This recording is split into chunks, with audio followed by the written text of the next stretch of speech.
गांव में सोमू नाम का एक किसान रहता था। वो बहुत ईमानदार था। पूरे गांव में उसकी फसल सबसे बढ़िया होती थी, इसलिए उसकी फसल की अच्छी कीमत मिलती थी। सभी उसका बहुत सम्मान करते थे, इसलिए उसका पड़ोसी कनुआ उससे बहुत जलता था।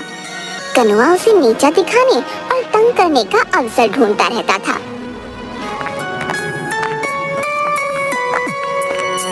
मुखिया जी, बोलो सोमू, क्या बात है, कैसे आना हुआ? मुखिया जी, मैं इस कनुआ से बहुत तंग आ गया हूँ। ये रोज ही कुछ ना कुछ करके मेरे लिए परेशानी खड़ी कर देता है। अरे सोमू, क्या हुआ, पूरी बात बताओ, तभी मैं तुम्हारी मदद कर पाऊंगा।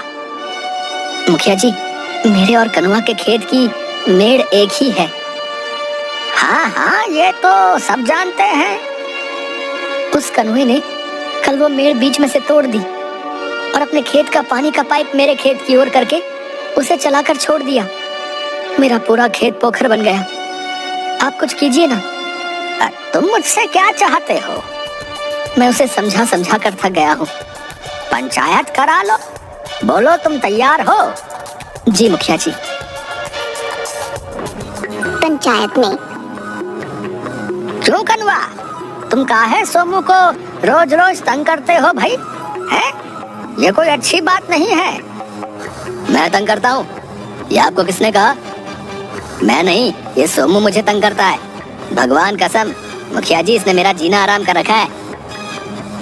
पर ये सोमू तो कह रहा है कि तुमने खेत की मेड़ तोड़कर पानी का पाइप इसके खेत की ओर कर दिया। मैंने मेड़ नहीं तोड़ी, और पानी को कौन रोक सकता है? वो तो बहता हुआ कहीं भी चला जाए। मुखिया जी, मेड़ इसी ने जानबूझकर तोड़ी है। ऐसे कैसे मैंने तोड़ दी?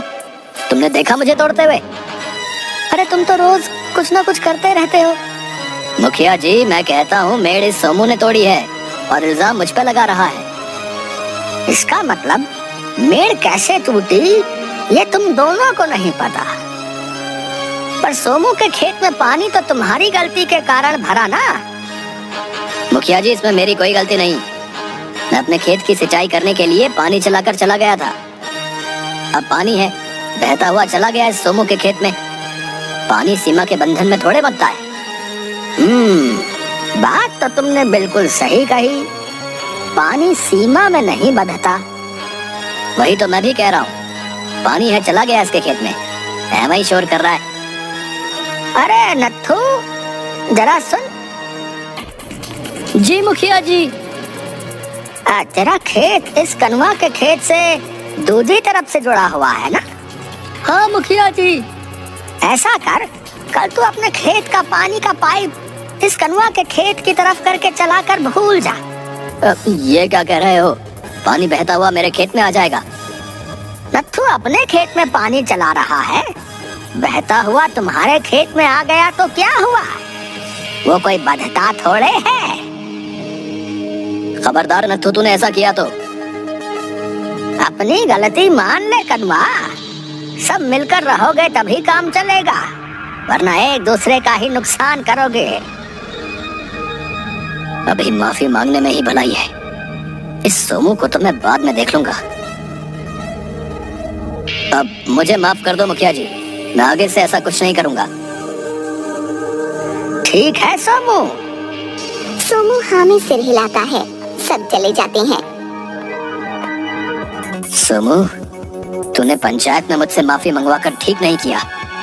सबके सामने मेरी बेइज्जती करवा दी। मैं तुझसे इसका बदला जल्दी लूंगा।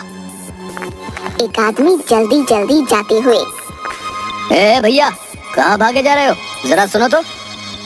भैया, मैं थोड़ी जल्दी में हूँ। अरे जरा रुको तो, कभी हमसे भी बात कर लिया करो। अच्छा जल्दी कहो, क्या बात है? तुम सब्जी वाले कॉन्ट्रैक्टर हो ना? हाँ, मैं शहर में सब्जी सप्लाई करता हूँ। हाँ वही। इस बार मेरी सब्जी की फसल एकदम फर्स्ट क्लास होने वाली है। अगले हफ्ते तक सब तैयार हो जाएगी, तुम खरीद लो। नाना भाई माफ करना, मैं तो इस गांव से बस सोमू भाई की सब्जी खरीदता हूँ। अरे अब की मेरी भी ले लो, मजा आ जाएगा तुमको भी।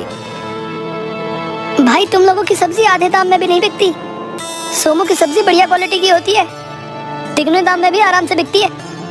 उनकी सब्जी की शहर में बहुत डिमांड रहती है, समझे?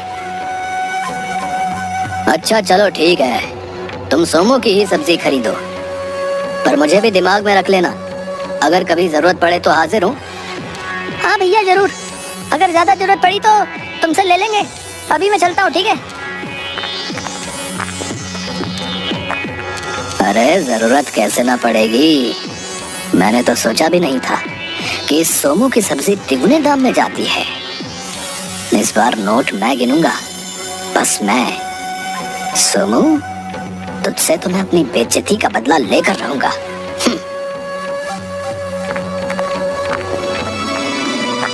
क्या हुआ?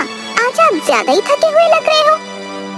नहीं ऐसा कुछ नहीं है, बस हल्की सी हरारत है।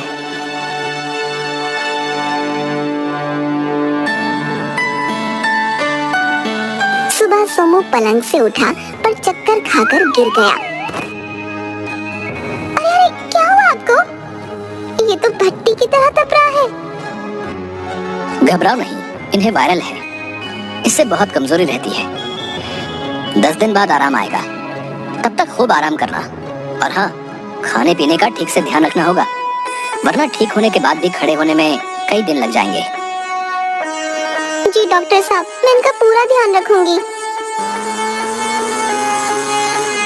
डॉक्टर के जाने के बाद सोमू पलंग से उठने की कोशिश करता है, पर वो उठ नहीं पाता। ये क्या कर रहे हो आप? सुना नहीं डॉक्टर ने क्या कहा? ये बुखार शरीर तोड़ देता है। पर काम कौन देखेगा? कोई बात नहीं, अगर इस बार नुकसान हो गया तो कोई बात नहीं।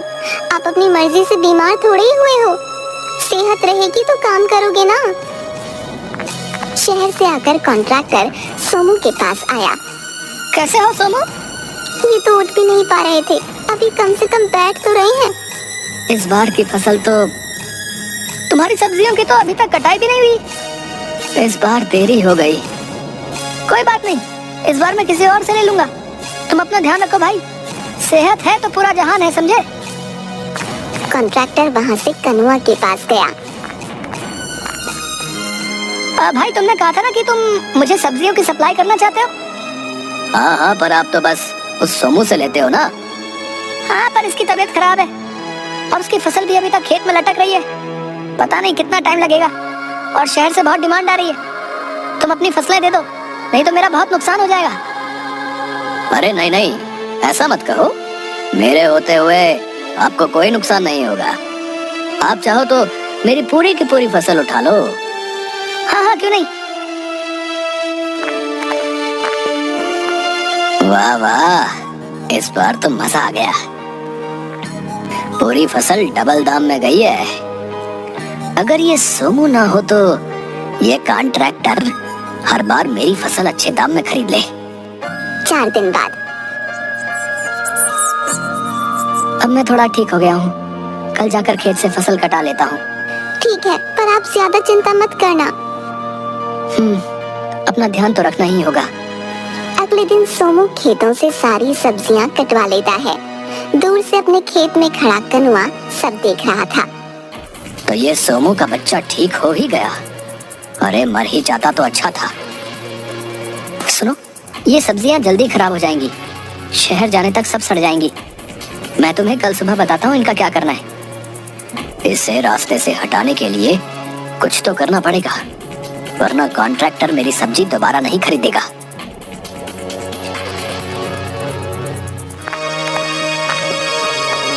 रात को कनुआ अंधेरे में कंबल ओढ़कर सबसे छिपता हुआ सोमू की सब्जियों के पास आकर खड़ा हो गया। बेटा सोमू, तेरा नाम और काम दोनों बर्बाद होने का समय आ गया है। तूने सबके सामने मुझसे माफी मंगवाई थी ना, तू तो किसी से माफी मांगने के लायक भी नहीं रहेगा।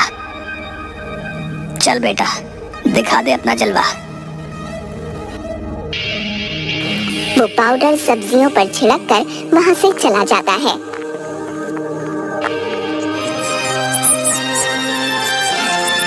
अगले दिन कनुआ घूमते हुए हाट गया। वहाँ 2 रेडियों पर खूब भीड़ लगी थी। उसने जाकर देखा। अरे, ये दोनों मजदूर तो कल सोमू के खेत में थे। ये यहाँ सब्जी क्यों बेच रहे हैं? ओ भाई, तुम यहाँ हाट में सब्जी क्या मांझ रहा है? सोमू भैया ने कहा है कि ये सब्जियाँ जल्दी खराब हो जाएंगी, इसलिए इन्हें गांव के हाट में आधे दाम पर बेचने को बोला है। हे भगवान, मैंने तो इन पर वो दवाई, मुझे क्या, मेरे घर में हमारे खेत की सब्जी खाते हैं। सोमू की सब्जी जो खाएगा वो सीधा अस्पताल जाएगा। जब सब बीमार होंगे तो देखता हूँ कि वो किस किस को जवाब देगा। रे चलो, अच्छा है, सोमू की बदनामी पूरे गांव में होगी, अब आएगा मजा। हाँ भैया, बेचो सब्जी बेचो, देखो सोमू को नुकसान ना होने पाया है। कनुआ अपने खेत में एक आदमी से बात कर रहा था। तभी एक बच्चा भागता हुआ आया। काका काका जल्दी चलो, आपको काकी बुला रही है। अरे बेटा, पहले सांस तो ले ले, ऐसा क्या हुआ? खाना खाने के बाद से राधा उल्टियाँ कर रही है, अब तो बेहोश हो गई। क्या? राधा मेरी बच्ची, चल बेटा। मतलब सोमू के उल्टे दिन शुरू हो गए। वो खुश होता हुआ वहाँ से जाने लगा।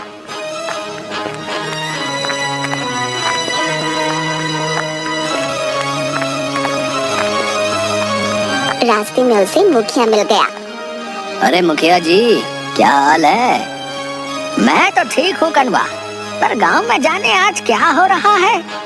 खाना खाने के बाद 10 आदमी अस्पताल भर्ती हो गए हैं और कितनों के पेट में दर्द है। कुछ पता चला ऐसा क्या खाया सबने? बस इतना पता चला है कि सबने एक ही जगह से सब्जी खरीदी थी, आधे दाम में। सोमू की सब्जी भी आधे दाम में बिक रही थी। हाँ हाँ, वही, सबने वही बताया है। मुझे तो कुछ गड़बड़ लग रही है। वैसे तो ये सोमू अपनी सब्जी शहर में देता है, इस बार कुछ तो होगा जो इसने गांव में बेच दी। बताओ, इतने आदमी अचानक बीमार हो गए। मुझे भी ऐसा ही लग रहा है, उसी की शिकायत करने जा रहा हूँ। वाह, अब आएगा मजा। कनुआ घर आया तो उसकी पत्नी भागती हुई आई। सुनिए जी, मनु को कब से उल्टियाँ हो रही हैं, चलिए अस्पताल लेकर चलते हैं। उल्टी क्यों? क्या खिला दिया? ये भिंडी खाने की जिद कर रहा था, घर में नहीं थी तो हाट से आधे दाम वाली रेहड़ी से लेकर बना ली। चलो जल्दी अस्पताल चलो। अस्पताल में अफरा तफरी मची हुई थी। डॉक्टर साहब, मेरे बेटे को देखिए, वो बार बार बेहोश हो रहा है। देखो यहाँ सारे बेड फुल हैं, इसे किसी दूसरे गांव या शहर के अस्पताल ले जाओ। तब तक तो इसकी तबीयत और खराब हो जाएगी। डॉक्टर साहब, तुम मेरी मजबूरी समझो, हम जो दवाई दे रहे हैं उससे आराम नहीं आ रहा। टेस्ट करवाने पड़ेंगे क्योंकि पता नहीं चल रहा कि लोगों की तबीयत क्यों खराब हो रही है।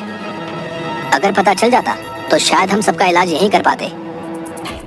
तभी मनु गिर गया। उठ बेटा, उठना बेटा। पर वो नहीं उठता। अब ये तो बहुत धीरे चल रही है। मेरी मानो इसे अगले 3 घंटों में बड़े अस्पताल ले जाकर इलाज करवाओ। वहाँ टेस्ट में बीमारी पकड़ में आने से इलाज हो जाएगा। यहाँ तो डॉक्टर साहब, मैं आपको बताता हूँ ये कौन सी बीमारी है। वो डॉक्टर साहब को सब बता देता है। अच्छा हुआ जो तुमने ठीक समय पर बता दिया, अब यही सबका इलाज हो जाएगा। डॉक्टर मनु और बाकी मरीजों को इंजेक्शन लगाता है। तभी पुलिस वाला आता है और डॉक्टर उसके साथ अंदर कमरे में चला जाता है। हाँ भाई कनवा, चल भाई, मेरे साथ चलना होगा तुम्हें। जी साहब, मैं तैयार हूँ, मुझे अपनी गलती का एहसास हो गया है। तभी मुखिया जी और सोमू भी वहाँ आ गए। लेकिन कनवा, तुमने ऐसा गलत काम किया क्यों? मुखिया जी, मेरी मति मारी गई थी। मैं हर हाल में इस सोमू से ज्यादा कमाई चाहता था, इसलिए इसे नुकसान पहुंचाने का कोई मौका नहीं छोड़ता था। लेकिन इस बार सब किया धरा मुझ पर आन पड़ा। कनवा, मैंने कभी किसी का कोई बुरा नहीं किया, फिर तुम न जाने क्यों मेरे पीछे पड़े थे। अब तुम्हारी एक गलती की सजा सब गांव वालों को भुगतनी पड़ी, और तुम्हारे बच्चों को भी। मुझे सब लोग माफ कर दीजिए, मुझसे बहुत बड़ी भूल हो गई। इसीलिए कहते हैं कि अगर दूसरे का बुरा सोचोगे तो अपना बुरा कब हो जाए कोई नहीं जानता। सोमू ने हमेशा सबका भला सोचा, तो कर भला तो हो भला।